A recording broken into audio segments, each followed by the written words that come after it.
Okay, good morning everyone and welcome to the Making Predictions session. It's great to see a big turnout. Having been given this large room, we were a bit worried it may be very sparse, but no. Excellent turnout. So, making predictions, it's a very, very broad topic. So before I introduce or have the panelists introduce themselves, we have a structure in mind, which is we're going to cover some general aspects with respect to the different techniques for doing predictions, looking at data-driven approaches, mechanistic understanding, also the human factor that is important in how to use these predictions. And then we're going to look at applications at different stages of the life cycle. So we'll look at, we're not going to cover discovery because we don't have that expertise here, but we will be looking at using predictions, making predictions to aid formulation design, designing manufacturing processes, tech transfer of manufacturing processes through to monitoring and control. So a very, very broad range. We are aiming to leave about 10 minutes for questions, so please do think of those as we speak. So without any further ado, I think we'll start on the far side. Is it Iain, would you like to introduce yourself? Sure. So I'm Iain Crosley. I work for Expert Rule and I lead their initiatives in the manufacturing sector. My background is I'm a process engineer, so worked in pharmaceuticals, chemical, FMCG, and I've been involved in digital since before it was digital, so from simulation and that type of side, so that's my background. Hello everyone, my name is Hui Yi. Thank you for coming. I work for Nanoform as a business development manager, and I bring a bit more of, I think, to this panel of experts, a more patient-centric lens to how we can use and leverage our internal AI platform to bring out the most out of all the molecules that are maybe shelved right now, or help out with lifecycle management and so much more that we can do. I have a background in pharmacy and also molecular biology. Nice to meet all of you. Hi, good morning, everybody. My name is Harbir Sawhney. I work for Atos, and I am the global portfolio head for life sciences. And really what we are looking in our portfolio is how to help our customers through the digital transformation journey. And if you look at our portfolio, we call them digital R&D, digital manufacturing, and digital therapeutics, right? And if you look at digital manufacturing, we are looking at things like how to improve quality. We are building a solution called Golden Batch Intelligence. If you look at tech transfer all the way from R&D to manufacturing, we are looking at digital tech transfer. Of course, everybody has heard of digital twins. So we're looking at how digital twins can really help in all areas, basically, in the manufacturing, in quality improvement, and things like that. So we have done projects in the pharma sector using digital twins for improving the quality in vaccines manufacturing, for example. We are also looking at in the digital space in the early clinical trial space, for example, digital patient recruitment. Using sensors technology for collecting data from patients and having them not to come to the hospital. And the kind of technologies, obviously, we use are NLP, natural language processing. We use ML models to do stuff like that, and ML and sensor technology. So basically, we are combining all this under the umbrella of Industry 4.0 to be able to create various solutions to help our customers throughout the life, pharma chain, from research to development to manufacturing to post-marketing surveillance. Thanks. Hi, I'm Gertjan Braam from PA Consulting. I'm a data scientist. I've got a background in mechanical engineering, really a passion for everything around modeling and optimization. And what I do is bring data analytics, modeling and optimization to the pharma supply chain.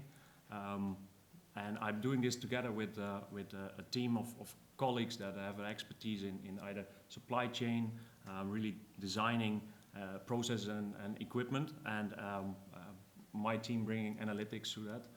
And I've been doing that for the last couple of years in pharma supply chain. Good morning, everyone. My name's Alan Johnston. I work for Emerson Process Automation. I've spent pretty much all of my career in life sciences in one form or another, in technology companies and in end users and manufacturers. My area of interest here is that along with Emerson, as we traditionally have lived in a process automation world and environment, we are finding that digital concepts, digital transformation is becoming more and more complementary to the automation space. And that's where our interest, my interest, working in teams like this has come, where we're making our journey into the digital space, working with the teams to look at things, real industry drivers that we're trying to address around real-time analytics, more detailed diagnostics and supported decision making, where the whole piece is for us is around improving and supporting the effectiveness of processes and people rather than just the repeatability of a process. So that's our aspect. Thank you. And I didn't introduce myself, did I? Sean Bermingham, I head up the Formulated Products business at Siemens, Process Systems Engineering, which is the part of Siemens that develops mainly mechanistic modeling tools for actually designing drug products, even screening candidates, but mainly the design, tech transfer, optimization of manufacturing processes. So I think the next topic we wanted to spend a bit of time on and just get some thoughts from the panel are some general considerations for making predictions. You know, there's a very wide range of techniques, ranging from data-driven, machine learning, AI, through to mechanistic-based approaches where you're using fundamental understanding of physical sciences, life sciences, and so on, through to the importance of the human factor. So I'm going to maybe ask Gertjan to comment on sort of more the mechanistic understanding-based approaches first. Yeah, so I've been delivering data analytics in the pharma supply chain now for a couple of years, and it started actually what Maureen Wedderburn was describing this morning, this lighthouse project. I contributed to that as well. That was kind of a start for me in this sector. And we just did the first predictive modeling to just get started of what works in this sector of manufacturing and but also in R&D. And now that we've proven what works for a couple of years, we more and more look at, so what's next and how can we actually connect modeling from R&D to final product manufacturing. And we've proven we can do it from API to final product, for example, but there's really a need for a next step to look at not only predictive modeling, but all kinds of mechanistical modeling, and even look beyond that in other modeling types. What are the combination of models that you can use to bring a next level of information and do supply chain improvements? And that's really, to me, looking at a holistic approach of end-to-end modeling and bringing that information together. And then you can start to use that use case that not only is focused on optimizing a single unit operation, but really look at how can we improve tech transfer from R&D to manufacturing, but also then look at how can we bring back information from manufacturing to R&D to really improve your design for manufacturing, because there's, I think, a huge potential if you look at how R&D works to develop the drug, but then look at how can we even improve on design for manufacturing so your tech transfer speeds up. And then we can really help to what we described earlier this morning in how you can speed up the development of the traditional drugs. And that's where I see is a huge potential for this type of work. Thank you. Anyone want to add anything on mechanistic modeling? If not, we'll move on to some of the key aspects around more data-driven approaches. And so, Alan, would you like to start? I think for me the important piece is, well, the world that I live in is the data itself, where we are continuously being asked now, if we've got data systems and modelling, how do we and can we use what we already have, or do we have to start all over again? And I think the important piece is there is being able to access the right data, being able to have a connected system, but it's also to have that data available to you with the right contextualization, we looked at a strategy called digital readiness, and that was more around, well, firstly, we need to collect the right data. Some of that data, you may not know how you are going to use it today, but by putting the effort to collect and connect the systems, have that data available and be usable and be ready for that. We also are aware that we will never, when we put systems in, that data isn't going to be exclusively used by us and our systems. That data needs to be available, manageable, integral, and used by other systems. So it's, for me, the foundational piece is making sure that that data is available and in the right context. Thank you.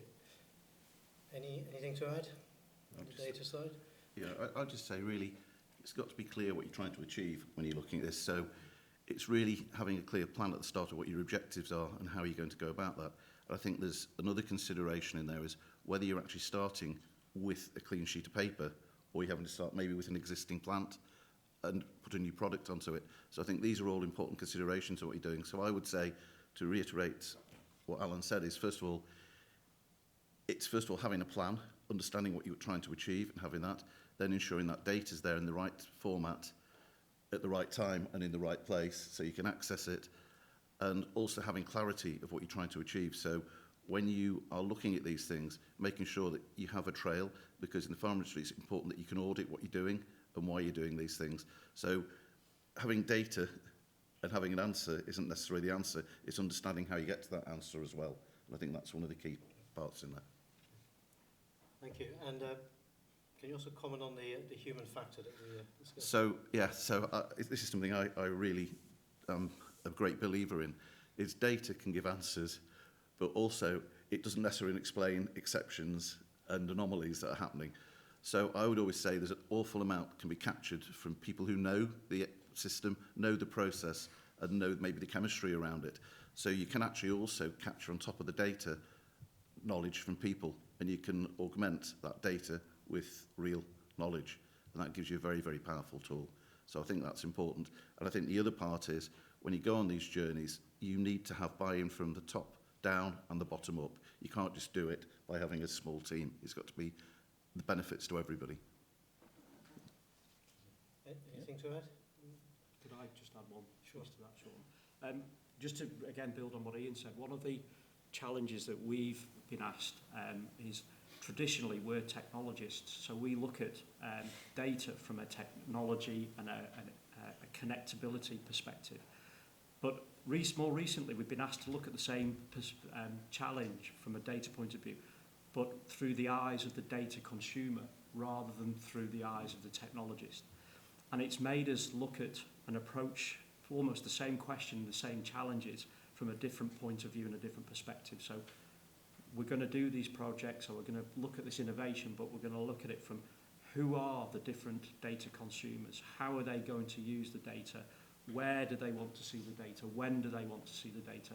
And it's sort of taken the same question but turned it on its head, and it's been quite interesting from our perspective anyway, just a different challenge. Thank you. So we'll move on to the next topic, which is the making predictions to aid design of formulations. I'd like to ask Huey to start off. Yeah, thank you, Sean. So just to begin, I have to kind of explain the technology that we have, and that is we use supercritical CO2 to enable the formation of nanoparticles out of API that would come into the funnel. So what we're doing with AI, going along with the stream of thought coming earlier today, is the pace and de-risking. I think we're able to utilize our digital twin in development to de-risk the adoption and the barrier to begin using new technology such as our own, as it's quite new, and also de-risking the revival, because we are kind of sitting on this whole graveyard of molecules that didn't make it. And why didn't they make it? There's a lot of reasons that a lot of compounds don't make it into the market. But the main reason for chemical entities, at least, is bioavailability, solubility issues, and that's mostly governed by the Lipinski rules. So what we can do is to improve on that. But how can we do it in a way that is faster, So using this platform, we're able to revive a lot of molecules, ideally, and to put it through our platform in a way that takes maybe less than 10 minutes. We can pull through thousands of molecules, or as fast as we can go, and we're obviously working on the process. Additionally, I think we're also using this to reach out to customers proactively. We see that we can work with your technology, and here's how we can work with it. We think you might have a problem down the line, and here's how we can help you to solve it. So I think it enables us to proactively reach out with a really credible source of information, but also utilizing this technology that otherwise we would have to be, bring your drug into our lab, let us test it over here, and we'll give it back to you and let you know. That is maybe a 4-week, 5-week program. So that cuts it down. If we pull it through our system, which is obviously, with the human factor, like Iain mentioned, is bringing in also expert opinions to kind of feed into our nonlinear AI system. And that brings in, also helps inform our internal engineers on how to even better work on the process and how to better form all these nanocrystals that will eventually help improve a lot of patient lives. So that's kind of the gist of what we're doing. And if you have any interest, you can come over and talk to us later at Nanoform. I have a question for you. So what kind of data from what kind of experiments and or physical sciences or life sciences based knowledge was used to create the AI platform? Yeah, so a lot of it is, so the main two things we look at is the solubility in CO2 and the propensity to crystallize. But the input is we just need a smile string, your structure. It'll be more accurate if you can give us your melting point and additional PK kind of parameters that you would already have originally from just developing the chemical entity. So the input is quite simple, but the parameters that we control and we're able to see is the thermodynamic and mechanistic changes in the system that occurs based by our expert opinions. Yeah. Okay, thank you. Iain, do you have any thoughts around formulation design? I think really it's echoing what has been said, and it's very much having domain experts who are working in the area who can define the parameters that are critical to any formulation, and then being able to capture that data and analyse that data very, very quickly and in a structured way. So I think there's two bits to this really. So there's, if you like, the chemistry part of it, but there's then also the process part of it. And trying to combine those two together to get a good insight is really the golden spot. And that's the bit that's really the challenge and why you do need that domain knowledge. Can I just add one more thing? Sure. I think now more than ever, AI is everywhere, but nowhere at once. And so more now than ever, the experts will really have to learn how to communicate these tools to the users. And some might not ever have been exposed to such technology or the idea behind how you can change the way you work in order to generate better data to feed back into a system to improve on the processes and overall. So I think that communication, as you mentioned, Alan, is probably key. Good. The panel will be pleased to know that we're 1 minute ahead of schedule.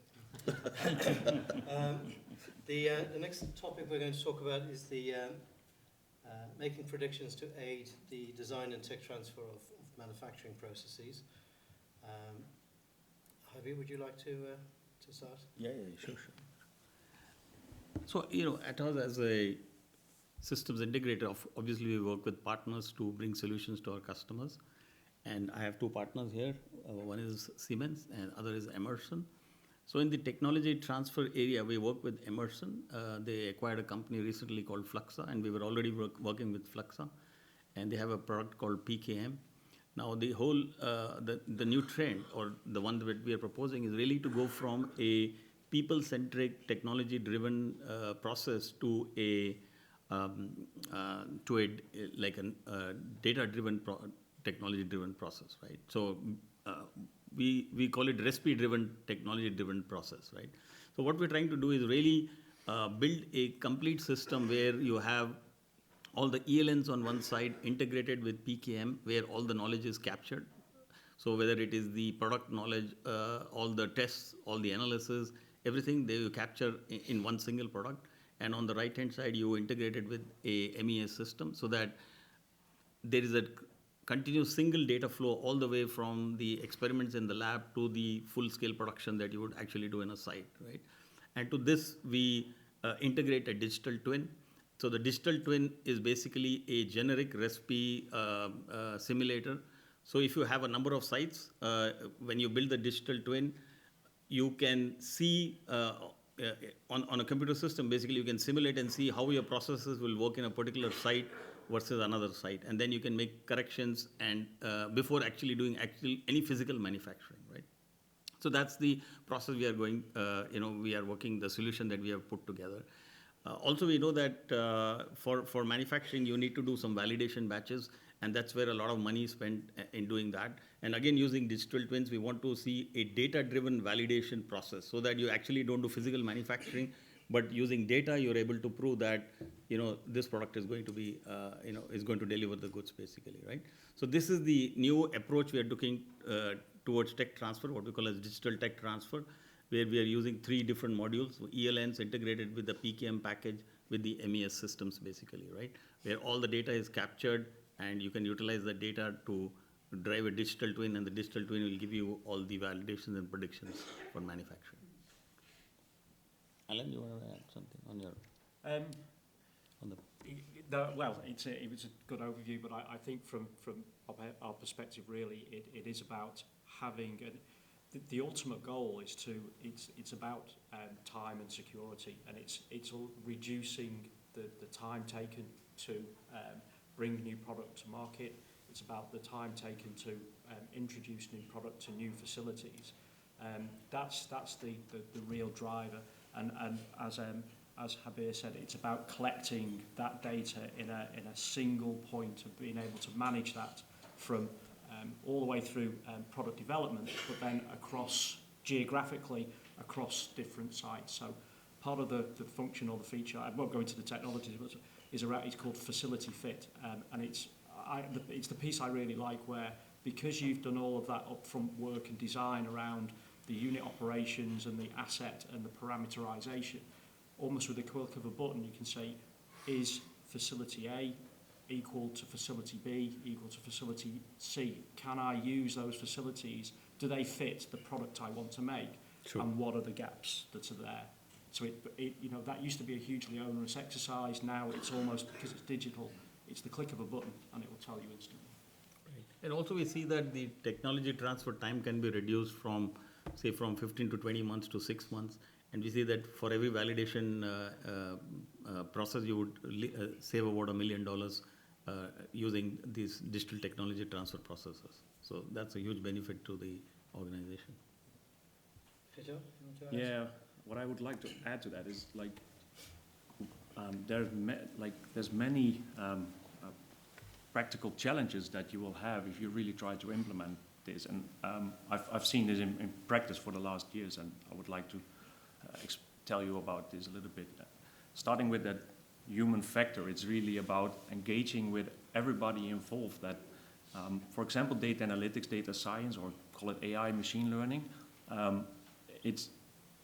You need to break it down to something that people can understand and that they can, even more important, trust, and that it is something that's going to be added into that toolbox. It's not something that's going to replace something. It's a new tool that you can start to use to make life easier. For example, I've got one of the examples is in R&D, analyzing your experiment data to get a design of a new drug. It's already really a data analytics driven process, but bringing in new concepts from AI machine learning can really improve it, be more flexible, but even more important, you can automate a lot of the data analytics. So the chemist that is running the analytics is actually spending more time on chemistry instead of data analytics. But that also brings a new challenge.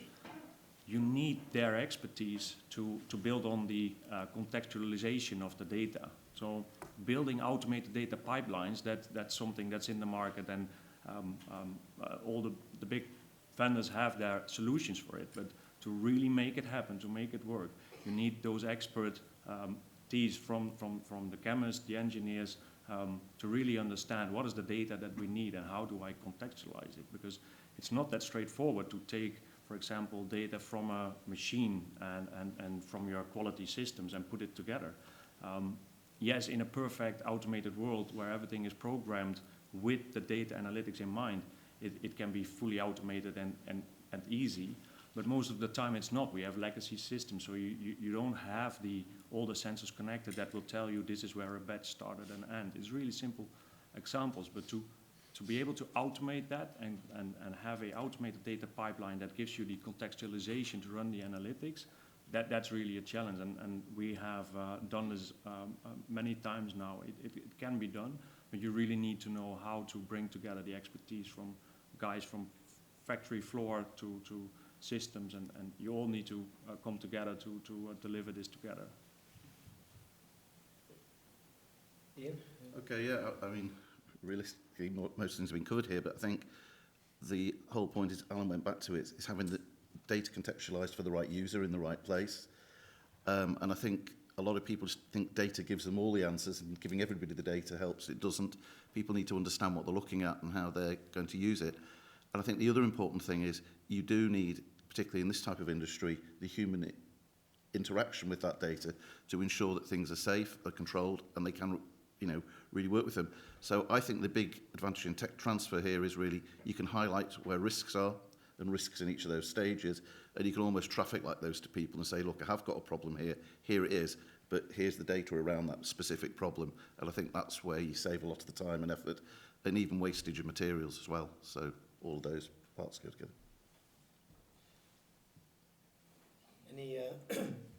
Any experience of the panel with, I suppose, QBD approaches, something that is often discussed also in the context of manufacturing processes. And when you're looking at designing processes, it's a very high-dimensional space you're operating in. You could choose wet granulation, dry granulation. Are you going to go batch? Are you going to go continuous? You have lots of operating conditions.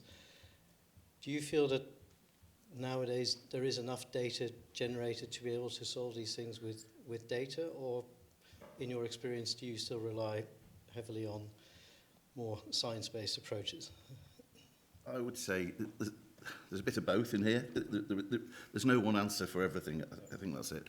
And if you take one of these processes, you've got three elements to really consider. First of all, there's the mechanistic part, which can be described very easily, which is around the machine or the operation or the process that's being used. The second bit, which is more difficult to come to a mechanistic answer about, because it becomes hard sums, is the material that's being processed and how that material changes over time. So if you take a process, that material can change every minute as it's going through. So the mechanisms that are affecting that can change. And then the third bit is tying the two together. So where you actually then look at how the machine or the process and the material interact is a really hard bit. So I think the real answer to this is you need a combination of both. The data solves the difficulty in the hard sums, if you like, because if you're measuring real inputs and real outputs, it doesn't really matter what happens in between, as long as you've got visibility of it and transparency of it. So this is why I say I think a black box is sometimes the wrong solution. You need something you can actually look at and say, this is why this has made this decision, this is the thought process that's gone through it, and do it. But I think you can only then operate that reliably within the data ranges that you've seen. So you've got an upper and lower bound to it. So it's a bit like a cruise control on the car.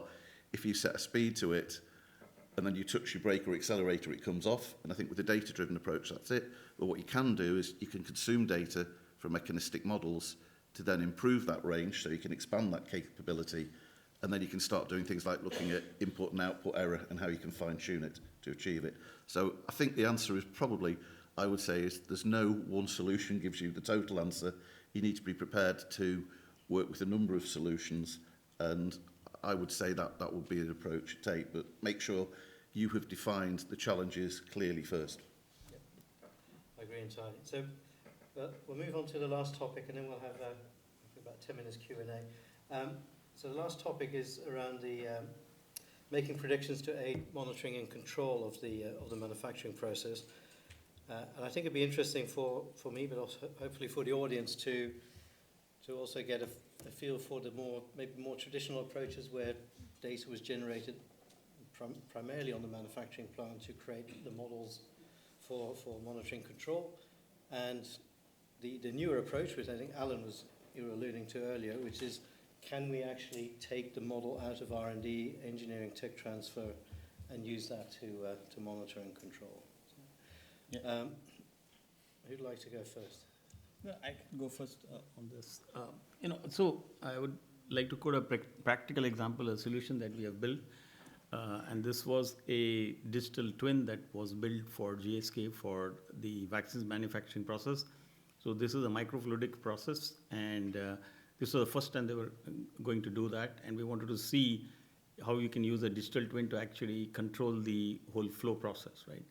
As you can imagine, we can build a digital twin, which is basically an ML model from existing data that is available. But if it is a new process, then the data is not available, and how do you do that, right? So with our partner Siemens, we build the data using computational fluid dynamics. A lot of data was generated, and lab experiments carried out to see the value of the data, and to basically train the ML model on that, right? So once the ML model was built using a digital twin, we connected it to the actual manufacturing processes. So the digital twin collects sensor data coming, which is your temperature data, which is your pressure data, which is your flow rate data, and the ML model could predict that if the flow rate changes or one of those parameters changes, your final particle size will not be what you want, right? There will be a drift between the actual the golden batch that is required versus what is happening, right? And so the digital twin fundamentally drives the actual manufacturing process. And the way it is set up, we also figured out that it takes a few nanoseconds for the reaction time to happen. So if your prediction is not within those nanoseconds, your digital twin will not drive the actual manufacturing process, and hence your batch will be bad, right? So we were able to figure that out, and we built a digital twin which runs your manufacturing processes, which obviously improves your golden batch in the end, basically, right? So this is a practical example of how you build data, you test the data, you train your ML model, and then you use it in the practical implementation, right? Thank you. Yeah, I would like to add to that, and also to what Iain was just describing about there's different types of modeling, like predictive and mechanistic, but even in predictive there's more the simple regression type to complex neural networks, and how to know what to use in which situation. And I think that's key in success. There's examples of where you have all the information. It's much easier to use a mechanistic model because it can often be even more accurate than a complex predictive model. But in the cases where there's a lot of complexity in a process, and you don't have the knowledge to build that mechanistic model, then a predictive model where you can really help you to still get a accurate prediction of how a process is going to behave, and that's going to help you in either the design or how it's behaving in a manufacturing environment. And I think this is the real power of bringing in the predictive element, is those situations where you just can't solve it with the more traditional tools. I've got examples where engineers were stuck on a problem where there was a quality problem in production, and they were looking at it with all their traditional concepts of solving it, and I had the opportunity to bring in a predictive element to help to resolve it. So it was like a digital twin for that particular problem. So connecting sensor data, get that information together with quality aspects to then build a relation between the sensor data of the machine and the quality problem. And we figured out that there was a particular sensor that showed a really strong correlation with the quality issue. And if you then brought it back to an engineering team, and they said, no, it can't be, but we really kept telling them, well, look at this data, there's really an offset in that temperature. So what happened? And they went back and they said, the sensor was calibrated, so we thought it could not be that sensor, but in the end it appeared it was calibrated wrongly, and it solved the problem. So this helping to identify the things that you don't know. That's I think a really powerful addition of bringing the predictive element in that digital twin space. Alan, would you like to? The only thing that I'd like to add to that is that building on top of that is once you've got that predictive model, how do you use it and benefit from it further? And the piece I've seen that is where you then start taking the power of multiple digital tools and you connect them all together. So building on what has just been discussed, being able to recognise, for example, degradation in an analyzer or analyzer drift or device drift, but then being able to take that data and embed it into things like real-time scheduling, real-time maintenance, so full predictive maintenance, being able to analyse the performance of the process to look at things like white space, so that we're now in a real world of preventative maintenance and removing unplanned shutdowns, because you're able to fit everything into white space because you've got dynamically in real time the visibility of what's going on. So it's about using all those tools and the power of digital to connect them all together. Yeah, so I just wanted to give an example of the digital twin for vaccines manufacturing. So we run 2 experiments, one without the digital twin actually doing a feedback loop, and we see how the quality degrades, and then we ran with the digital twin giving the feedback and see how the quality improves basically, right? So we can show that, right? And we spoke of digital twins. For the audience, I wanted to mention that, we look at digital twins in 3 different forms. We look at a product digital twin, we look at a process digital twin, and we look at a performance digital twin. So depending upon where it has to be applied, we will apply that kind of a digital twin. So it's not like one single thing. Yeah. I was going to say one thing I think which is important as well is scale of process changes. So as you go from R&D to pilot plant to production, the way you scale up is very, very important in this. And people talk about having standard platforms, and we'll use it in R&D, then we'll move it to pilot plant, then we'll use it to production. But the problem is there is not really a scale factor generally between all these systems. So one of the important things is to understand what the risk is in going from R&D to do it all the way up. And my experience has been is really on an R&D side, what you're looking for is capability. That can I produce something using this type of equipment? Will it work doing that? And maybe not looking at capacity, but scaling the capacity at production scale, and then moving on. At pilot plant scale and moving on to production and doing it. And I think one of the things that's important here is if you have got a digital twin that's built from the start, is its ability to adapt through its life cycle as it goes on. So as you scale up, what are the errors in there? Where are those errors occurring from? And why are they occurring? And it was a little bit, as Alan said, looking back to find out what doesn't quite match and doesn't quite fit is really, really important. And again, that's this transparency of the whole process. Yeah, just to add to that, of course, the digital twin can be used for simulation purposes. So you can input different kinds of data. So if you have a manufacturing team and the scientists and all working together, they can input data into the digital twin and see what will be the outputs before actually going to the shop floor to do anything. Right? So that's definitely the benefit of having a digital twin. Thank you. I think the other thing, maybe very quickly, that I find an interesting development is where predictions are used in manufacture to infer measurements either of things that you can't measure or things that you can't measure quickly enough. So I think there's 2 cases that I think are interesting. One is Eli Lilly around continuous direct compression, where they use the model to predict the API concentration that's going to go to the tablet press over the next 5 minutes.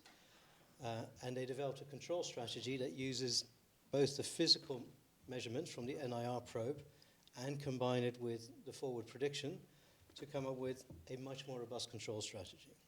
And this is something that I think we're going to see a lot more of. It's not one or the other, it's use the sensors you have, but augmented with knowledge that comes from these models.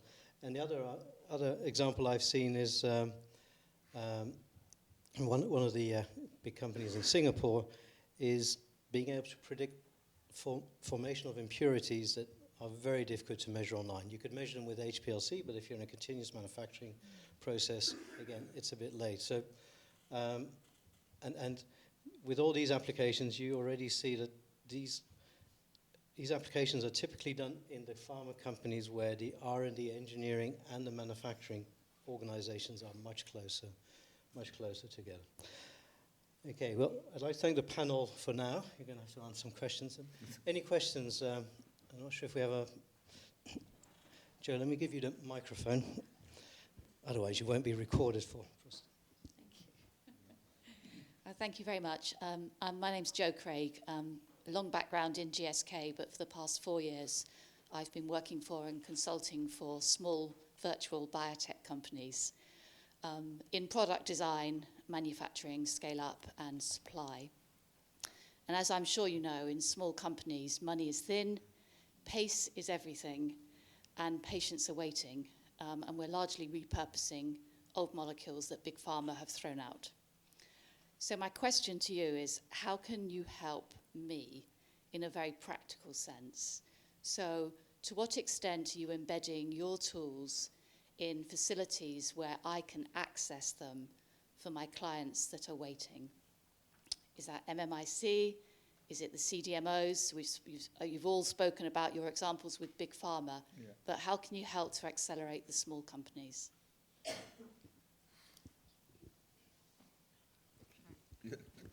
I can start, I Yeah, guess. sure. You guys can. So I think the goal and the vision we have for StarMap, specifically where we can help you out, is to eventually be an app on the client's desktop that they can use. And obviously, we will not see, and the molecules will be blinded to us to protect, obviously, the IP and a lot of the confidentiality of this process. But that allows them to screen the molecules by themselves on their own time and give them a read of how well it might work with us. And then we can begin kind of discussions from there. And I think that is, already saving probably a five-week lead time on testing and stuff before. Yeah. Maybe someone can also comment on, I think there's a natural link in that question to the event that I didn't go to yesterday, but some of you visited MMIC. Yeah. And of course the purpose of that facility is to make these new techniques available to not the big pharma companies who actually have a lot of this in-house, but also the smaller. So any thoughts on that? Yeah, what they said yesterday, and Atos, we are a partner of MMIC. One of the things they said that they could provide free consulting services to smaller companies to basically come up with new processes and things like that, right? And within MMIC, you can hone the manufacturing process that you want, right? So they would help you. And of course, companies like Atos, we are part of the digital challenge, right? So we bring in all the digital tools, whereas all the physical manufacturing and everything, you would come from MMIC or some other partners. Any other questions?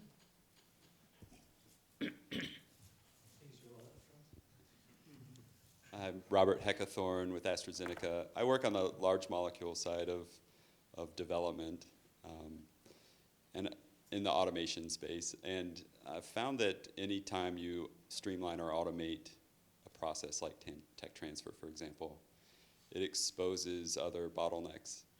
And just kind of taking the facility fit examples that you guys were talking about and placing that into our business, thinking, wow, that's facility fit's done by a small group. And then the rest of tech transfer involves a huge number of people. And so the cultural side of change, so we're still going to have, even if our facility fit exercise is a click of a button that happens almost instantly, there's the rest of tech transfer, and we're still in a process of getting to electronic batch records. But so a batch record is our next step in having those developed. So it's almost like automating facility fit is an incomplete. To really impact the business, there's a next step to be taken, and I'm just wondering if you guys have experience describing that, because there's a cultural side of that too, in terms of getting people out of the mindset of working in a manual, paper-based kind of. Yeah. I think, to me, my experience is doing this starts with really demonstrating the value on the floor. So, and if you make it as simple as possible, just electronic batch records, it's all about improving that flow. But you can make it really demonstrate really the change in simple things on dashboards, how it really improves the daily business of operators and engineers. That makes really, if you can really show them how it makes their life easier and their work easier, you will get the change more adopted. And then, yeah, if you start with the easy things, then you can build on top of that to bring in more complex solutions. I think that's a strategy that really works. Make the easy things happen first, and then bring in more advanced systems. Just to add to that, it's an interesting story. I had a similar experience a number of years ago where I worked on a new build facility, and over a period of time we introduced full automation and full EBR, and then I left. And about 3 years later, I was at a crossroads in my career, and I was asked to go back to the same facility. And the question was, we've invested all this money in technology, and we're still using clipboards, paper and pens. Can you, and the exercise was, can you help us make the most of the investment we've made and start using the technology? And it was a 6-month process of just working with the actual customer, the users. And it turned out, they said, well, nobody's ever asked us what we want, how we want to use it, what makes our life easier. And it was a question of trust. They said, well, you know, our jobs depend on this, so we're not sure about the system, we're not sure whether we trust it. You know, it'd gone through an installation phase. There were obviously challenges and issues and maybe early integrity issues. So that trust wasn't there. And I spent a dedicated 6 months just working with the shop floor team, with the operators, understanding what they wanted, what they needed, how it would improve life for them. And that was where the real project started, was integrating their user requirements into that system. It wasn't easy, but it was good when we got there. Just as an example also, we work together. What we suggest is to start a small pilot, which is a 6-week, 8-week pilot, where everybody can get involved and actually see the product working and what will benefit for them. So we are working with companies like Thermo Fisher to start doing that. We had a project with the Center for Breakthrough Medicine in the US. So they begin to see a value of a system like that. Okay, thank you very much. I think we have just 2 more minutes, so we'll just wrap up. So I think it's a very interesting panel discussion. I was just thinking we've come a long way since 2015-16, where we would have mentioned Industry 4.0 20 times, I think, during the talk. And that we're actually a lot more focused on the actual substance of how we make predictions.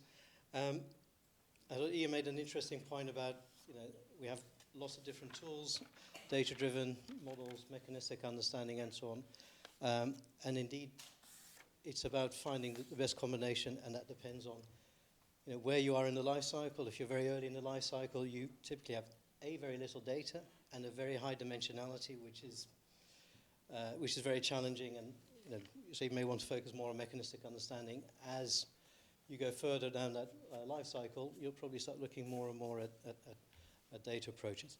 I think one of the challenges is cultural. I think many organizations seem to have nearly a religious parochial divide. You have data-driven data analysts in one area, and you have people who believe in mechanistic approaches in the other. Fortunately, we are starting to see that those two disciplines are coming together to make the most of both worlds. So I'd like to ask you to join me in thanking the panel. Hopefully this was useful, and we look forward to networking.